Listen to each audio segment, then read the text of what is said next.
She had just been discharged from the hospital. Still recovering. Still weak. But Mamiko didn't wait a single day. She got behind the wheel herself, their daughter beside her, Dekopin sitting in the back, and drove straight to pick up Shohei Ohtani. And when she finally saw him, she didn't hold back. She pulled him close and wept openly, right there, for everyone to see. But what came next stunned everyone even more. Because the very first words out of Ohtani's mouth, the first thing he said in that moment, sent shockwaves through the baseball world. And if that wasn't enough, the mysterious device strapped to his left knee that nobody could explain? The reason he sat out the All-Star game entirely, without any clear answer given to the public? All of it has now been revealed.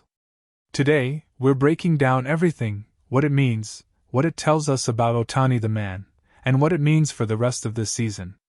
Let's start from the beginning, because I think a lot of people are missing just how significant this moment really was. What was your reaction when you heard about what happened at the hospital? Honestly, my first reaction wasn't about baseball at all. It was about the human side of Ohtani that we rarely get to see. Think about the image, Mamiko, just discharged, not fully recovered, and yet she is the one driving to get him. She didn't send someone else. She didn't wait. That tells you everything about the kind of partnership these two have. And then Dekopin is in the car. Their daughter is in the car. This wasn't a media moment. This was a family moment. The fact that it became public at all says more about how closely the world watches Ohtani than anything else. And then she broke down crying when she saw him. What do you read into that? Those tears were not tears of sadness. They were tears of relief. Remember, Mamiko had just been through something serious herself, and in the middle of her own recovery, her biggest concern was still Ohtani. When you see someone you love come back to you safe, after everything has been uncertain, that emotion comes out whether you want it to or not. What struck me was that she didn't try to hide it. She wept openly. That kind of vulnerability, from someone who is usually so private, tells you just how much weight both of them have been carrying through this period. Now let's talk about the first words Ohtani spoke. Because that is what really set the internet on fire. What did you make of what he said? This is where it gets really interesting. Because most players, in that moment, would say something expected. Something safe. A thank you, a comment about being glad to be back, something generic. But Ohtani didn't do that. His very first words immediately shifted focus away from himself. He wasn't talking about his own condition. He wasn't talking about his return. He was asking about Mamiko. He was asking about how she was doing, whether she had eaten, whether she was resting enough. In a moment where everyone expected him to be the center of attention, he immediately made it about her. That's not media training. That's character. And I think that's exactly why the reaction from fans around the world was so overwhelming. From a psychological standpoint, that's a remarkable thing to notice. Because most elite athletes, particularly at Ohtani's level, have an almost unavoidable gravitational pull towards self-focus. That's partly what makes them great. So to see him completely reverse that instinct in a moment of personal vulnerability, what does that tell you about how he is wired? It tells you that his greatness is not just physical. We talk constantly about his ERA, his batting average, his swing speed, his sweeper. But what made Ruth special wasn't just the home runs. What made Ichiro special wasn't just the hits. There's always something underneath the numbers that drives it. For Ohtani, I believe that something is a deep sense of responsibility toward the people around him. He doesn't perform for himself. He performs for something bigger than himself. And you see that reflected even in a private moment like this one. The first words he speaks after everything that has happened are about making sure the person he loves most is okay. That's the real Ohtani. Now let's get into the injury situation, because this is what the entire baseball world has been waiting for. That device on his left knee, the one nobody could identify, the one that sparked weeks of speculation. What has actually been revealed? So here's what we now know. The device on Ohtani's left knee is a targeted recovery and stabilization unit, essentially a specialized compression and electrostimulation system that his medical team has been using to manage swelling and maintain muscle activation in the joint during a period when full weight bearing and normal movement were being limited. This is not a standard brace.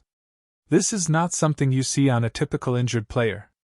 The technology itself is at the cutting edge of sports medicine, and the fact that the Dodgers medical staff deployed it tells you that they were taking this situation extremely seriously from the very beginning. And this explains why he sat out the All-Star game entirely? Completely. And this is the part that I think the public misunderstood when it was first announced. Many people assumed it was a precaution, a rest decision, maybe even a political decision about managing his workload. But the reality is more straightforward and also more serious. His medical team determined that the combination of travel, the artificial turf at the All-Star venue, and the unpredictable physical demands of the game itself represented an unacceptable risk to the recovery timeline they had mapped out. Missing the All-Star game wasn't a choice Ohtani made lightly. It was a medical directive. And when you see that device on his knee and understand what it was doing, it makes the decision completely logical. From a fan's perspective, that must be both reassuring and alarming at the same time. That's exactly right, and I think that's the tension the Dodgers are managing very carefully right now. On one hand, the fact that they have such a precise and advanced recovery protocol in place is genuinely reassuring. It means they caught this early, they responded aggressively, and they have a clear plan. On the other hand, the very existence of that plan tells you that this was never a minor issue. You don't deploy that level of medical technology for something you're not taking seriously. So fans are right to feel both encouraged and watchful at the same time. Let's talk about what this means for the rest of the season. Because Ohtani is in the middle of a historic year. An ERA in the 0.74 range. MVP mock voting where he received first-place votes from 30 out of 35 candidates. The Cy Young conversation is real. What is the realistic picture now? The realistic picture is that the timeline matters more than the diagnosis. If Ohtani returns within the window his medical team has projected, and if the knee responds the way the recovery data suggests it will, then there is no reason his season numbers should deteriorate significantly. The Dodgers have built his schedule around exactly this kind of contingency. He is a two-way player operating on a longer rotation than a traditional starting pitcher. That spacing, which some critics have pointed to as a disadvantage in the Cy Young race, actually becomes an advantage in a recovery situation like this. He simply needs fewer total healthy days to maintain his pitching schedule than a conventional starter would. But the innings pitched question doesn't go away, does it? No, it doesn't. And this is where things get delicate. As we discussed before, 170 innings is essentially the benchmark that Cy Young voters pay attention to. Ohtani was already tracking slightly below that pace. Every start he misses now tightens that window even further. So the pressure on each remaining outing becomes greater. Not in terms of performance, I think his performance will speak for itself when he returns, but in terms of simply being on the mound and accumulating innings. That is the one variable in this entire situation that no medical device can solve. He just has to pitch. And pitch deep into games. Final thought. When you step back and look at all of this together, the hospital moment, Mamiko's tears, the first words he spoke, the knee device, the All-Star absence, what does it tell you about where Ohtani is right now, as a person and as a player? It tells me that we are watching someone carry an enormous amount on his shoulders, and doing it with a grace that most people in his position could never manage. On the field, he is rewriting what a baseball player can be. Off the field, in private moments that have now become public, he is showing us who he actually is. A man who, in the middle of his own physical struggle, still asks first whether the people he loves are okay. That's not a media image. That's not a brand. That's a human being of genuine substance. And I think when this season is over, whatever the numbers say, that's what people will remember most about Shohei Ohtani in 2025.